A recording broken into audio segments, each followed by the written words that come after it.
এই ভাই এই আপনি কি করছেন এগুলা? আরে ভাই আপনি তো খুবই কষ্ট ভাই তাহলে। হ্যাঁ ভাই খুবই কষ্ট।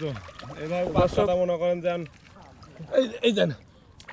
এর আল্লাহ, এ তো করুণ অবস্থা ভাই, দেখতেছি এভাবে পাট কাটা যায় আসলে? কৃষক ভাইকে দেখতে পাচ্ছেন, মানে একেবারে পানিতে ভরপুর অবস্থা। ভাই কি অবস্থা বলেন তো ভাই? ভাই এই যে পানি মনে করেন বেশি, মনে করেন যে এই যে গোলাফুটি পানি, মনে করেন যে এবার এখন পাট কাটতেছি। আচ্ছা আচ্ছা, মনে করেন যে বৃষ্টিতে পানি বাইরে গেছে, লোকজনের সংখ্যা খুবই কম। এখানে কি পানি বেশি এখানে ভাই?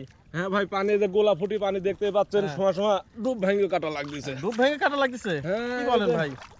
অনেক জায়গা থা পাচ্ছি না, মানে হঠাৎ করে এত পানি হলো? হ্যাঁ হঠাৎ করে পানি হয়ে গেছে। এই ভাই এই আপনি কি করছেন এগুলা? আরে ভাই আপনি তো খুবই কষ্ট ভাই তাহলে। হ্যাঁ ভাই খুবই কষ্ট।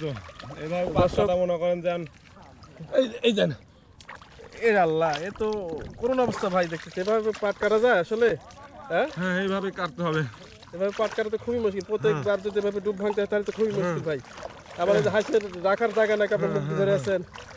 আর দর্শক মনে করেন দেখেন যান ওরা বগলে রাখতে পারতেছে না, এখন মুখে বাজাইলে মনে করেন কাজ করা লাগছে। কতটা কষ্ট করতে হয় একজন পুরুষ মানুষকে, কৃষককে দেখেন কতটা কষ্ট করে তবেই এখান থেকে অর্থ উপার্জন করা যায়। আসলে খুবই একটি করুণ দৃশ্য।